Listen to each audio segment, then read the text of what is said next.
Today's show, presented by 5-Star Fans. The thrill, the heartbreak, the pride. Being a fan is a wild ride. With 5-Star Fans, you can finally get in on the action like never before. Go to 5-starfans.com right now. Sign up. You can give $5 to your favorite Buckeye. Pretty good deal, Tim. Yeah. 5-starfans.com right now. You can give $5 to your favorite Buckeye. Help them with the NIL front. Ladies and gentlemen, boys and girls, college football fans, college football playoff fans across the nation and around the world. This is Tim May with the Tim May Show with my regular co-pilot, Matt Wilhelm. Matt, we're just days away from Ohio State taking on Oregon in a rematch of their regular season game, but more importantly, in a quarterfinal game of the college football playoff. And a lot of people think these are the two best teams left in this playoff. You're a man who was part and parcel captain, et cetera, on a team that won the national championship at Ohio State in 2002. You know about big games. You were part of a Super Bowl winning Green Bay Packer team way back in the other decade, 2 decades ago. What's going on in these players' minds right now, man, is just, basically hours away from playing the biggest game of their life so far. Yeah, well, I'm sure a lot, and I think, managing family who's probably coming in yesterday, today, so their time that they're going to put into their craft and in preparation, I think is very strategic, both by the players and the coaches. I also want to talk about, just briefly, like the circumstances of, as you talked about, my national championship. It was be at your best one time and go win that one football game. Yeah. And then on the flip side, as you talk about, the blessing of, being on a Super Bowl winning championship team and being a 6 seed, which is the lowest seed at that time to get into the playoffs, and having to go road game, neutral site Super Bowl. And, but having to be your best 3 times to then have that opportunity to play for a Super Bowl, and in this case, a national championship, it's unique. And I think the encouraging part about our Buckeyes with, again, leading into Tennessee, the last time we had saw them was against that team up north, and we didn't all have the best feeling.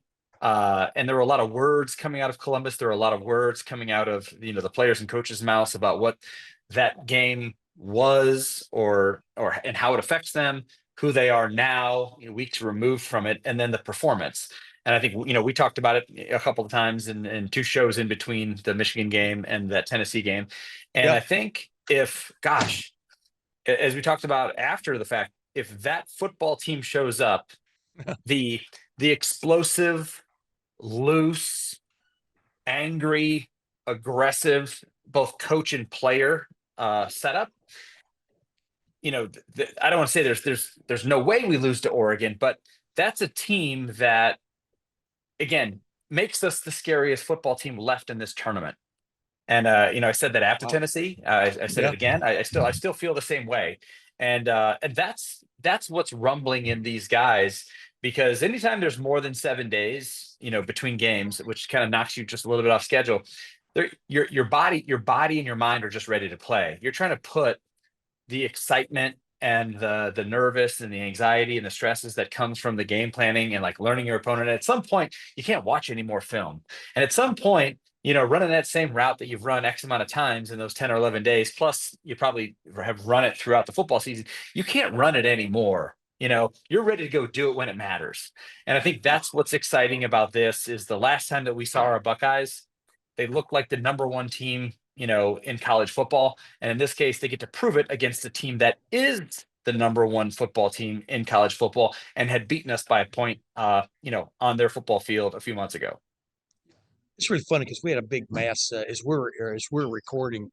The day we're recording this, we had a big mass interview with first the Oregon team, and then Ohio State. Basically brought most of their team to the big mass interview. And I'm looking around that Ohio State room, and I'm seeing JT Tuimoloau and Jack Sawyer and Will Howard. Obviously, has played at, I think, at a great level, high level this year. And the 2 running backs, Quinshon Judkins and Travion Henderson, and Jeremiah Smith over there, and Emeka Egbuka over there, and Carnell Tate, and then I can name you all the starting offensive linemen if I can remember this week's starting lineup, right? Right. But I mean, Donovan Jackson, one of the great linemen who's played at Ohio State, and boy, what a role he's played, switching from guard to left tackle, and then just playing at a super high level. And I'm just going, that's just that's just the stars in this group. And it just hit me again. This is a really, maybe, who knows, in modern times, this may be a one-of-a-time, lifetime roster that they put together for this team. They didn't achieve like everybody thought they would in the regular season, but there is a sense that after that Tennessee game, going into that Tennessee game, they understood what they were all about. They understood they only had you win that game and you're done. As I call it, the one Yes. WON or done. And I think it's permeated this team, and there's something to be said for that, isn't there? There absolutely is. And I think that, when you're backed into a corner, in some cases, if you are the alphas, if you are the hyper talented, if you are the elite that Ohio State, you know, is year in, year out, and the way that they recruit and the way that they develop, you punch your way out of that corner. You're just not going to stay there, Yeah. and take the punches from any team. And I think what we saw against Tennessee is that when we are firing on all cylinders, I mean, Chip Kelly got rolling with the play calls, and Will Howard got rolling with the completions. And we saw, Jeremiah Smith take the top off the defense, which is going to be the scariest sight again for any defensive back or any defensive back or defensive coordinator in these remaining football games is what Jeremiah Smith can do. And I think looking back on that Oregon football game and studying, how they played Jeremiah Smith, in his infancy, 5 or 6 games into his college football career at that point, and now he's, double and then some in experience. How we used him as a chess piece Yeah. to get him those targets down the field, but then also Ibuka and Carnell Tate and G. Scott on some of the play actions, moving that pocket just slightly, because I do believe. Kind of remembering back to that Oregon game, we were pretty straight drop back. Will Howard in the pocket looking to deliver that football from a pocket, which Oregon's defense and defensive line is very aggressive. They got after him, I think, a few sacks, here and there, especially late. And so to move that pocket and get Will Howard on the run, and I think, looking at this football game in preparation for this call, in preparation just for what's going to come in this big matchup I think it's going to come down to the two quarterbacks. Two things they're very good at is they're both extremely efficient, right? They don't throw a Yeah. lot of interceptions. I think 28 touchdowns for Gabriel. I want to say 31 for maybe Will Howard, six INTs for Gabriel, and I think maybe 8 or 9 for Will Howard as well. And so they both take care of the football. They both complete it at a very high percentage, which means they've got great players out, at receiver. And they've got an offensive coordinator that calls the game very well. But the one big caveat, I think, as it pertains to both of them, is they're both plus athletes. And who extends the plays with their athleticism and with taking off and running the football? And the defense is being aware of that and keeping them in the pocket or minimizing some of those gains with their legs, because we've talked about all year, for me as a defensive player, it's debilitating. You've worked hard on first and second down. You've got him in 3rd and 8. The coverage is great. You flush him out of the pocket, and then he escapes and evades and runs to the sideline, gets the 9 yards, gets out of. So you don't even get to hit him. He gets the first down, and then you got to line up and do it all over again. And it's very defeating for a defense. So I believe that which of the two quarterbacks maintain the efficiency they throw it at to their playmakers, because Oregon's got great playmakers as well. But then I think who can extend and go get that first down or two with their legs at big moments in the football game. Yeah. I mean, I've likened Dylan Gabriel. I call him a sneaky runner, because just when you think you've got him, or just when you think the play is broken down, he sneaks out for 5 or 8 or 6 yards, keeps the drive going. And then, of course, in my opinion, as I look back on that game, a lot of things went wild or crazy in that football game at Oregon back on October the 12th. But his 27-yard touchdown run off an option keeper, which he hadn't kept all day. You understand what I'm saying? And he goes basically untouched. That was a backbreaker, because I looked at it in a game that came down to 1 point. That was such a bonus touchdown when it happened for them. And that's what he presents. We know Will can run. Will ran quite a few times against Tennessee, tried to run a little bit against Michigan, but he's more of an expected. I don't know how to explain it to you. I think you're going to expect him to run a little bit more, and some of it may even be designed. But that's kind of like the difference I see between these two quarterbacks. But they've both been, I mean, from number standpoint, like you pointed out, they're very close. They're very close in completion percentage, and they both had really good games in that first set too. It's just the final 40 seconds for Will Howard with an offensive pass interference call against Jeremiah Smith. That drive was going right down the field. They were probably going to score in some form or fashion. Everything got just blown up, right? And so I talked to both of these guys about the power of visualization. And I think it's enhanced because both these guys practice it, but it's enhanced when you've played somebody before. I mean, maybe I'm wrong, but you know what they like to do. Now they're going to try to change some of the things they like to do, but you have in your brain what their secondary where their secondary likes to go, what their linebackers like to do, where they like to bring pressure with the defensive front. I mean, that's a bonus, right? It absolutely is a bonus. I think the other bonus, besides having played each other in a prior game or the defense in a prior game, I mean, both of these guys are transfer guys. So therefore, Dylan Gabriel's got 50 plus starts under his belt, and Will Howard probably has 30 plus now. So Yeah. their strengths in their game has probably evolved as they've developed, but they've always been, Will Howard's been a plus runner and a pocket passer with a big arm.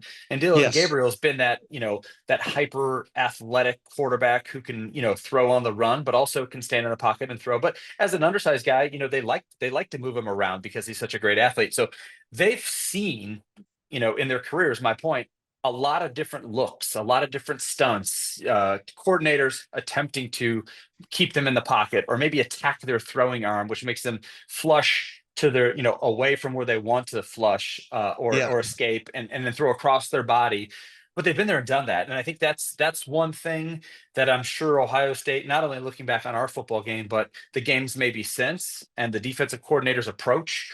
And because in the NFL and in college football, there's great minds, Nick Saban and the lineage of defensive guys that have come from him and offensive guys that have come from Belichick and defense and so on. It's like, it's a copycat league, so while Jim Knowles is going to have the core of who we are and what we do and things that we've done in the past that we're going to attempt to run, we're going to look back on some of their past 4 or 5 opponents and things that have frustrated Dylan Gabriel, things that have frustrated, this offense, things that have stymied them maybe. And that's Tyleek and JTT and Sawyer, stunting and Ty moving, Hamilton. Yeah. and Ty Hamilton just playing super physical up front, and it's going to be marry those looks together, maybe even some stemming from a 3 down to a 4 down or 4 down to a 3 down, and then maybe you bring pressure. It's going to be as I said, I really have kind of approached the all hands on deck, no stone left unturned, really from an offensive standpoint, and that was really coming from how vanilla we kind of looked against Michigan, and we saw that flip on its head. Props to Ryan Day and that staff against that Tennessee. But I also think Jim Knowles, there's leave no bullets left in the gun. You know what I mean? Yeah. Because if you do it at the high level that they're capable of doing it at, I think you maintain winning this football game, knocking off the undefeated number 1 football team. But you are even more so the scariest football team left in the tournament because you've got, we've already beat Penn State, you've got Boise. What happens with Arizona State and Texas is going to be up in the air. Then you look at Georgia without Carson Beck, and a Notre Dame football team that we had, beaten the last 2 years, and we're even more talented. So it sets the table appropriately for you to be uber confident, playing with that chip because of what the Buckeye Nation and the fan base has been up in arms because of what that Michigan game means to our state and means to our fan base and should mean to the players and coaches. But you came up short, and you're undoing that slowly, with a win against Tennessee and even more so with a win against Oregon. I want to ask you this, man. I don't know if I even asked you this during the season, because you and I talked so many times and said so many things, but when you're playing on a defense that's playing the way Ohio State's has played really since the Oregon game, since they basically simplified a few things, but got really kind of intent on leaving a safety high now, so you don't leave Denzel Burke necessarily out on a total island. As I said, an island the size of Australia. But because you played on one. I mean, at the end of the year in 2002, the reason I picked y'all to beat Miami. Oh, you picked Like, us? Or that was Tim yeah, May who didn't pick us. yeah, not Mark Uh, May. Mark Not May, Mark who May. didn't. Mark May. Yeah, That's right. Yeah. yeah. Okay. Go That's ahead. an inside joke, ladies and gentlemen, between me and Matt. But we got that straightened out really fast, didn't we, Matt? Yeah, now we see each other every week. Yes, of course. Yeah, but but the point was the reason I picked you, the reasons I gave on radio and TV, and then even in the newspaper, was y'all's defense because it was underrated, I think, unheralded based on all those stars on the Miami side. We turns out that by the NFL draft standards, y'all had as many as they did. But We did. what I wanted to ask you was when that defense really got rolling that year, I've always thought watching y'all, and I think watching this defense the last 7 or 8 games, they look like they're having fun playing Yeah, defense, and you don't always connect those two, because you're just one play away from getting waxed, right? But of do you course. see a do you see a defense that's understands how good it is and is playing with A- fun? Absolutely. I think one other point that I heard statistically that I had not even recognized, and I don't think we've mentioned it between the two of us, is but the last time this defense has given up a passing touchdown was against the Oregon Ducks. Yes. So that's something to be said statistically. And I will say what happens to now to get to your question is there's a moxie and a swagger and confidence that comes from uh maybe giving up 30 plus points on the road, losing a game the way you did. You worked really, really hard to go fix Yeah. that. And then Yeah. when that fixing is working. And when the players are making plays, and it's not just one guy, not on this defense, it's Igmanosin one week and it's Enzo Burke the next week, and it's Jack Sawyer has a party at the quarterback next week, it's JTT. And then, Caleb the Towns. then the inside guys, give up no yard. They get no pushback. They can't run the football. So it's very suffocating. And I think that's where now in 2002, we were a little bit different. So like we just were, I mean, I feel like we were kind of like a lunch pail crew, right? We didn't Yes. realize how great we were. We just went out and did what we did is because the style, and I'll use trestle ball, which I don't throw out there very often, but like we knew our offense was limited, from an explosive standpoint. It was going to be run the football, play action pass, strategic, comebacks to Michael Jenkins and Gamble and Chris Vance and so on. It wasn't going to be high octane. Yeah. So we knew we had to minimize the scoring and basically and get the football back to our offense. And in many cases, it could be shoot just to, get a first down and then punt it, pin them deep. And then when we pin them deep, we get, 2 first Yeah. downs and get the ball back. We're in field goal territory and and we shoot, win Yeah. 3-0, right? Whereas the confidence and moxie and swagger that I'm talking about with this group is, oh man, when we don't give up points and then we go give our offense the football, I feel like they're not playing off each other. Where it's like if we give that offense, our offense, as explosive as they can be, the football, on a short field, it's going to be 7, Yeah. and then Yeah. we go do that again, and then it's 14, and then all of a sudden it's like you kind of have that football team because you've basically eradicated the run. So it's like it's screen game, quick game, down the field passing game, and it plays right into the hand for Jim Knowles with these pass rush and some of these exotic blitzes. And to your point about having that middle of field safety as kind of like the umbrella over the field, not that he's going to make every play, but he's going to show up with that football in the air and not leave those corners and nickels on the island as much as they had been earlier in the season. There's a confidence about that when we go get a stop, our offense will score. And when we go Yeah. stop, score, like there's no way that team, whoever it is, whether it's Oregon or Tennessee or Michigan, whomever, up 14, that's going to go down the field on us and go get those points without us getting that stop when we need it or a turnover when we need it. Yeah, this is. I meant to ask some of the Ohio State players. I wanted to ask them this question on the defense. Maybe I'll get another chance next week. You know what I'm saying? We hope. Before they play the winner of Texas and Arizona State in the Cotton Bowl. But when Mark D'Antonio would send a call in, when y'all would get your call in from the sideline, did it immediately click in your brain what was coming, what he anticipated was coming? You understand what I'm saying? Because you never Yes. ever totally know. But how often was he right? Just because I would think the call comes in and you being the middle linebacker, you're going, okay, this is what he anticipates. That's why we're in this, et cetera. Because you can't have that extended conversation, obviously. Sure. So explain to people what that's like when you're getting the call in defensively. You're already saying, okay, this is what is anticipated, but you still got to be on guard, right? Yeah, of course. So to your point, like not all 11 players might have that anticipatory thought of, well, what's Coach D'Antonio thinking when he calls Right. this? The defensive line guys just kind of put their hands down and do their job, right? Yeah. Now the corners and safeties and back end, it's like if it's a specific call, that's a little bit more vanilla. It could be, we don't know what's coming, but we're going to be in our base to be ready Yeah. for it. Yeah. But then when you get into some of the, the zone blitzes or the, the man blitzes or zero blitzes where you're really like more attacking, it's we're coming from one side of the field or the other or up the middle strategically because maybe guard center guard struggle with that middle dog cross, which would be like me and C Grant, kind of wrapping up the middle, or we bring like a field blitz because they're gonna go trips to the field. We're gonna bring that blitz from the field, and we're gonna be able to disguise it very well, and we're gonna have like runners coming downhill right in his face, and those the hot player is going to insert right to the read route that they're going to try to throw off of our Yeah. blitz. Right. And or we'll come from the backside. That's in many cases it was Dustin coming on on a corner blitz with the ball on the boundary, so he doesn't have to come very far.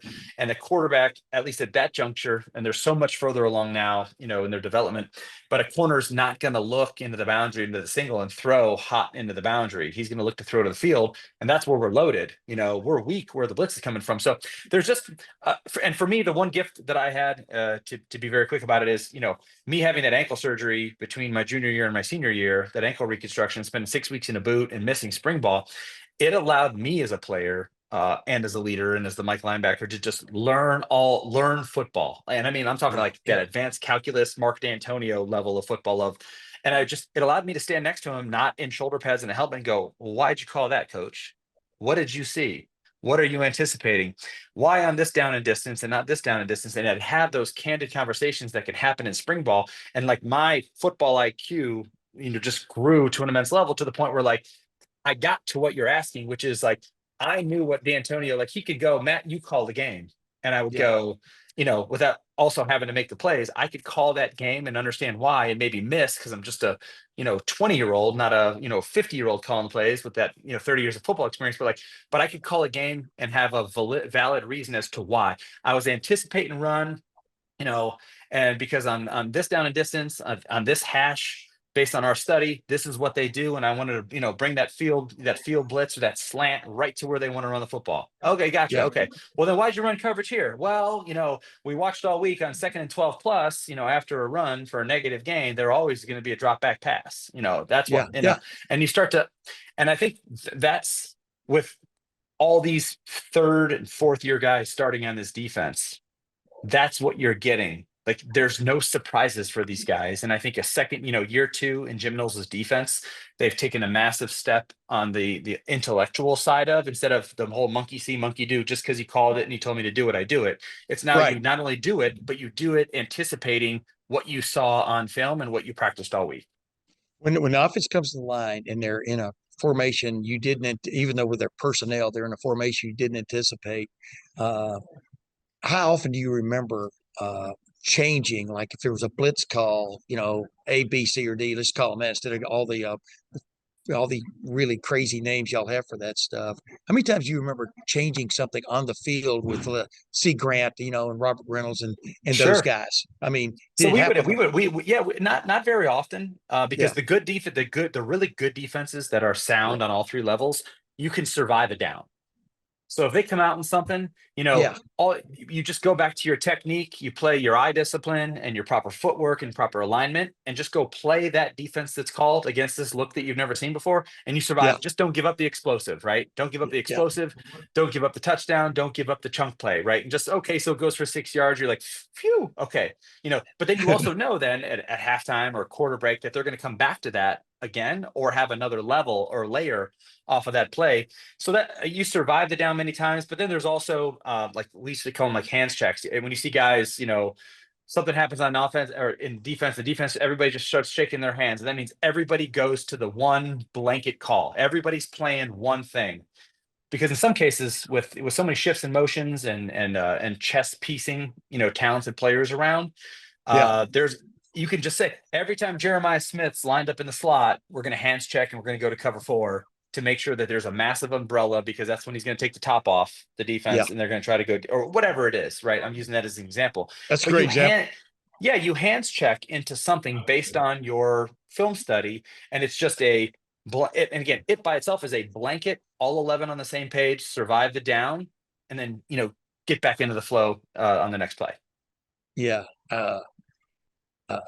Do you remember? Do you remember the actual name or moniker y'all used for the call on fourth down at the goal line when C. Grant came off the edge and forced Tight will Tulsa 6, tight will Tulsa cover 6. And what's funny is I found the actual I still have the wristband with the call sheet that I wore on my belt buckle of all the calls, and that's usually predominantly for if a team goes hurry up. And then that way, D'Antonio can just go play number 2. We all look down. Play number 2 is, Sam Bullets cover 3, and everybody's playing Sam Bullets cover 3. Instead of him having to signal it in and everybody look over, and then because I can't huddle and I can't tell all 11 people before they snap the football. Right. But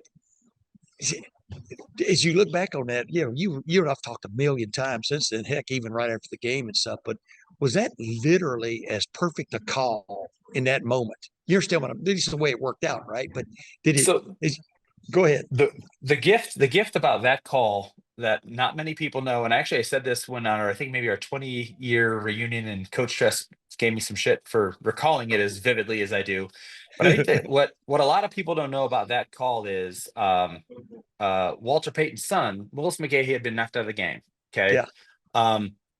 Jared. Jared Payton. I think that Miami knew what we were going to bring once they saw what walked up into the line. Yeah. They turned the protection one way, and the back is supposed to have the end man on the line away from where the line goes. Well, the line went one way and the back went the same way, and C came unabated. So it really was a mental error, but by the backup running back from Miami with the game on the line that brought C Grant free, because then otherwise line goes this way, back goes that way, then C Grant has to defeat a blocker, not come unabated to Ken Dorsey, which means a jump ball to Kellen Winslow or Andre Johnson, on Doss or Gamble or Fox or whomever, could be the difference in a football game, as talented as they were. Yeah. So it was a mental error by them, not so much the call by us. God, just those names you just named, man, they're in Buckeye lore now. You know what I mean? Yeah. It's crazy. Yeah. Along with Wilhelm. Hey, well, let's get to the end of this, and from the standpoint of what do you kind of anticipate on Wednesday afternoon in the Rose Bowl? Two teams that played each other. Both of them are a little bit different in a lot of ways. Ohio State's offensive line is totally different than it was at the beginning of that game, and it started changing in that game when Josh Simmons got hurt. And now their offensive line's on its, like, what I call it, its 7th iteration. The only guy, I was talking with Josh Farr about that this last couple of days. The only guy who's in the same spot for all is him, right? Is him at right tackle. And but so it's both teams are a little bit different. They've got that Jordan Birch kid back, the huge, massive defensive end who missed our game first time around, right? Yes, exactly. And I'm not sure. I mean, obviously he's a difference maker, but you can't let that thought think, well, this guy's going to blow up everything, right? Because Josh Fryer is looking forward to the opportunity of playing against a guy like that. Obviously, you would, right? But what do you anticipate this thing's going to pivot on? What's your feel? So I think I'm gonna go out on a limb and just call my shots. I think it's a Buckeye victory. I think it's going to be 0-0 at the end of the first quarter. Wow! But the ball has been moved. Just no one's been able to capitalize. And then I think there's going to be a little bit of a point explosion in the second quarter. And I'm going to say it's going to be like 17-10 or 17-7 at halftime Buckeyes. Wow. And then I think you're going to see, Dan Lanning, make some adjustments as a defensive guy. You're going to see the offensive coordinator, Will Stein, make some adjustments with Dylan Gabriel on what had not worked in the first half. We're going to see that flip on its head. And I think that Ryan Day and Chip Kelly also just keep Oregon guessing, and keep being very efficient as an offense. Not only Will Howard efficient, but I'll say, I think that's what led the charge for me against Tennessee is the offense as a whole was extremely efficient. We were able to run the ball. And again, what was ingrained in our brain was the inability to run the ball against that team up north. And then all of a sudden we can run the ball against Tennessee, and how how different our offense looked and how it opens up the passing game and how confident Will Howard looks. And then when you marry, the looks and the formations and the shifts and motions on the chess piecing that I always like to talk about with our Buckeyes, our talented football players, that means that's the terror motion by Travion Bell. Travion Henderson and Quinshon Henderson, yeah. Junkins to get that ball out to them. That's extension of the run game. That's a very, very, high efficient high percentage throw by Will Howard, but it moves the chains. You get 7 yards, it puts you in 2nd and 3. And I just think that I'm going to say Buckeyes with like a 10-point victory in this football game, but I think they're just going to they're going to be ahead by by the 2 scores most of the game. It might get to 1. And then I think our defense gets to stop and our offense makes the play to get that next series of points and makes it a 2-score game. And I think that Oregon's offense will roll down the field, as much as I hate to say it, but they're just going to run out a football game. Yeah. Because of the efficiency of our offense. Yeah, that was the one thing Ohio State, and it had several chances to make it a 2-score game in their first meeting. And by hook or crook, they couldn't get it done. Correct. The answer is if you could make it a 2-score game, it changes everything. I wanted to ask you this in a microcosm. When you've gone against a quarterback like Dylan Gabriel, his little escape moves now.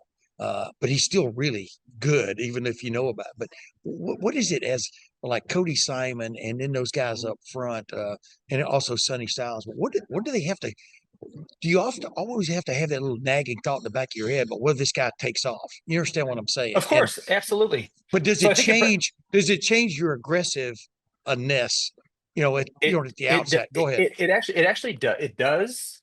In the early portions of the game. And then eventually you get back to who you are and you defeat the player in front of you and you let it grip and you get aggressive. You start playing. But I think the other thing in both high school, college, and professional career is whomever Ohio State has had playing Dylan Gabriel in practice as a practice squad guy, or like the look squad. I don't mean practice squad, as a look squad guy, and mimicking and basically showing, this is what we would do. We would show him Dylan Gabriel and how he likes to escape. Right. And then when he gets out in practice and you show him the card and we're going to go, okay, don't throw it, take off and run, and escape like Dylan does. And then if it's up and then out, or if it's out to get to you to create the void in the middle and then back inside, or if he likes to roll over his back shoulder, and double back over, whatever those nuances are. I really hope that whomever played the scout team version of Dylan Gabriel this week gave us a great look as a plus. And again, it could be a receiver who comes in and does it almost like a wildcat. Like his intention is really not to throw. It's just to make those guys up front work their technique, either get aggressive and win and go get him to the ground, or hands-on strike, separate, and kind of, fend off the offensive player and wait for Dylan Gabriel to either throw the football, or if he tucks it, you can then shed and, kind of get in and get a hit, or grab some cloth and get Dylan Gabriel to the ground before he can escape. Does it matter that he's left-handed? How does that change your pursuit? Obviously, like you just indicated earlier, he would much rather roll left than right, probably. Right? Correct. Yes. And you always have to have that in the back of your mind also. That was key, like you said, to preparation. I think Aaron Nolan actually has left now because he's going. He would have been the perfect Dylan Gabriel. Correct. But how do you keep those little different thoughts in your head? You know what I mean? Compared to who you went. It does change, and I think that's part of the preparation of the offense, and actually the offensive defensive staff working together, with the scout team players to mimic that look. And to your point, it's you kind of break a lot of tendencies in your brain because it's dash left, it's waggle left, it's start boot to the right, roll over your shoulder and boot back left off a play action fake, which is, and then it's also for the defensive back standpoint, it's then you're like, if once he dashes or rolls out to the left, it's really kind of like playing half the field. And it's usually the half the field that you're not used to playing because you're used to playing the other half of the field with right-hand quarterback. So it's almost like, and I'm not trying to make it, but like if you worked on your golf swing, it's all about muscle memory. And if you've done it enough, and you make one little tweak, and if you practice it enough 5, 6, 7 days in a row, which is what these guys have done in preparation to play Oregon, that nuance that you're so accustomed to, you have broken that tendency and learned that new way, for Dylan Gabriel. And what's great about it is, you go out, you execute it, you can unforget it if we win, and go right back to all that you know, which is a right-handed quarterback most liklikely against Texas or Arizona State. Yeah. Well, yeah, for all defensive players, I'd like to say 4. Because it's funny how even the most polar opposite sports have so many things in common when you really think about it, right? I mean, it is the mental game more than it becomes the physical game, and that'll be big for Ohio State. Hey, let's think. Like you and I talked about before, y'all could get up for Miami. You knew that was it. Leave it all on the line.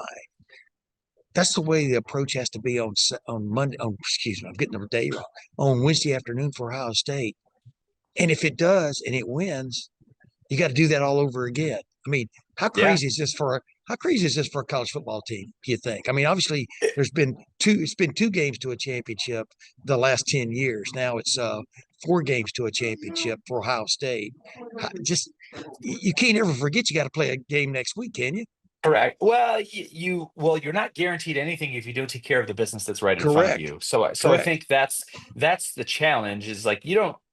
And I think more so than anything, the fact that the team that we're playing, it probably sets up perfectly from a mental standpoint that this is a team that we've already played and a team that has already beat us, and a Yeah. team that, that we undo a lot of things by beating this football team. And that's, again, to me personally, it's like maybe staking claim on the entire Big Ten, you know, Yeah. unless we play Penn State again, potentially in the national championship, which, is really that opportunity to stake your claim as the Big Ten, like, That era would or that, of all its own, right? that would be Um, crazy, wouldn't it?